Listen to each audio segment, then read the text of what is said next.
O Messias foi visto recentemente já caminhando entre nós, e num momento de grande calamidade.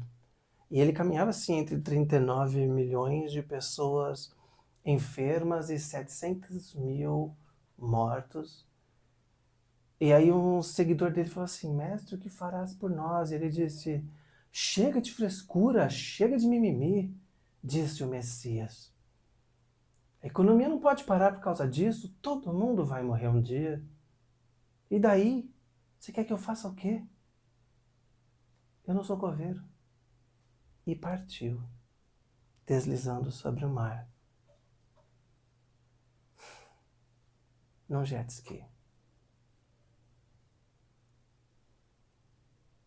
A verdade é que a bondade daquele povo e a sua natureza trabalhadora obrigou todo mundo que sobreviveu a seguir com a vida, e com o tempo eles se esqueceram de quão mais assustador, angustiante, sufocante, insuportável foram aqueles dias tão tenebrosos.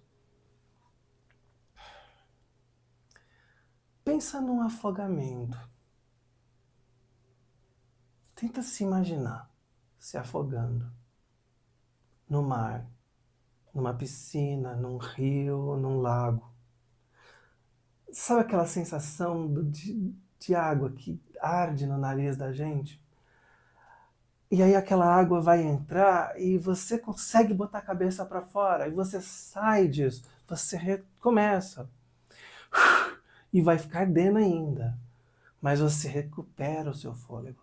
Imagina que você está com o seu corpo submerso e você não tem o que fazer.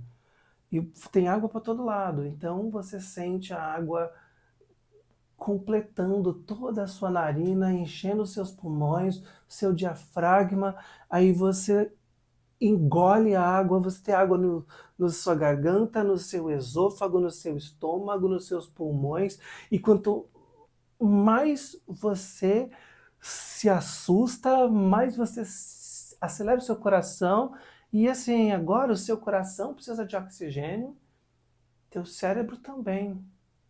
Você está se afogando. Você vai desmaiar. Você morreu. Assim,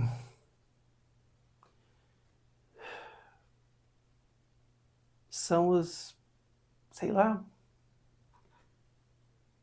20 segundos, 50 segundos mais longos de toda a sua vida.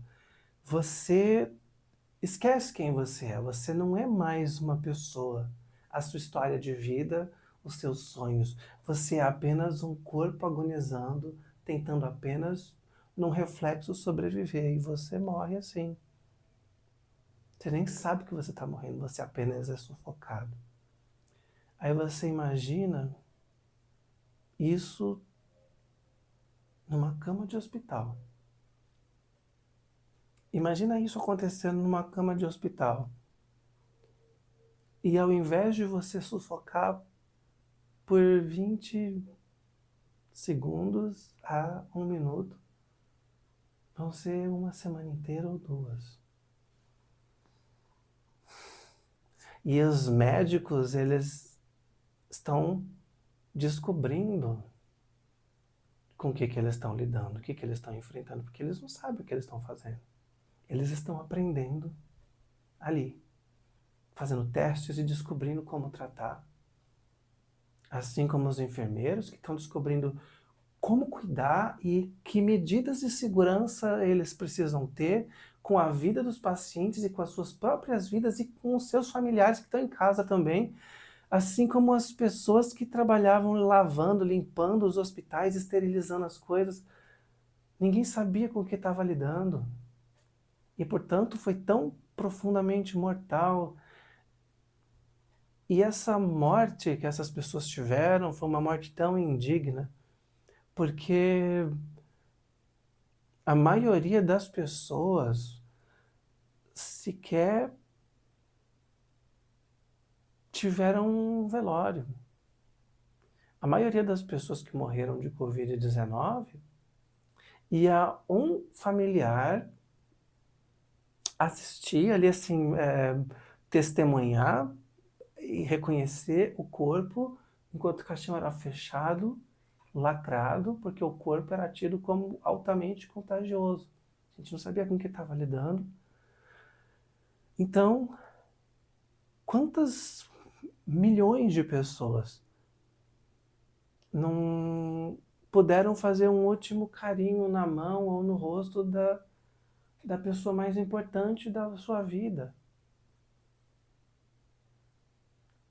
Do teu filho, da tua filha, do teu irmão, irmã, do teu pai, da tua mãe, dos teus avós, do teu melhor amigo, do amor da tua vida. E assim, a maioria das pessoas, após você viver uma vida toda, você tem um final como se você fosse uma pessoa sofrendo um afogamento lento, uma morte de tortura. A pessoa não tem sequer um velório com todos os seus familiares em volta, com uma coroa de flores, e com todo mundo que ela ama e que a ama se despedindo e rezando um terço em volta do caixão. Um Pai Nosso, uma Ave Maria, ou qualquer que seja a reza da tradição dessa família em particular. E a verdade também é que aquelas pessoas que sobreviveram, com o tempo se esqueceram de como foi aterrorizante sentir o bafo da morte soprando no cangote. Porque cada pequeno sintoma daquela doença terrível fazia despertar aquele medo, aquele horror, aquele terror que ia fazer você contemplar aquela verdade que todo animal humano foge de contemplar, que é o fato de que vai morrer um dia, e pode ser daqui a pouco. E todas as pessoas que sobreviveram iam dizer que, foi Deus que me protegeu. Foi sorte. Não foi Deus, foi sorte. Sabe por quê? Porque é até cruel dizer isso.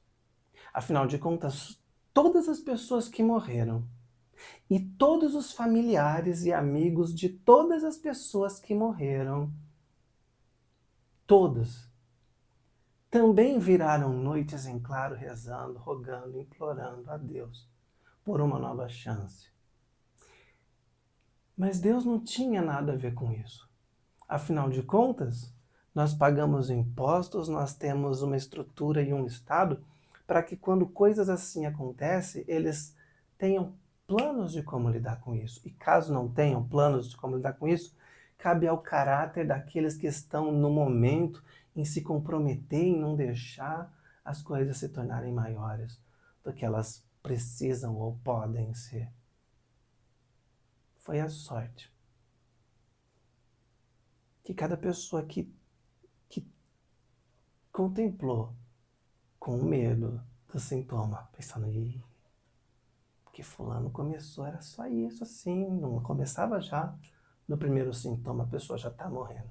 Não, sabe?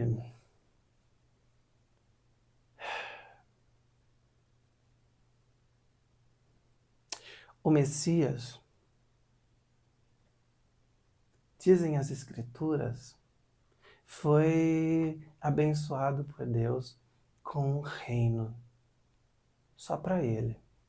Um reino onde ele pudesse governar sozinho, todo-poderoso, sem preocupações, com servos que lhe serviriam café da manhã, almoço, jantar.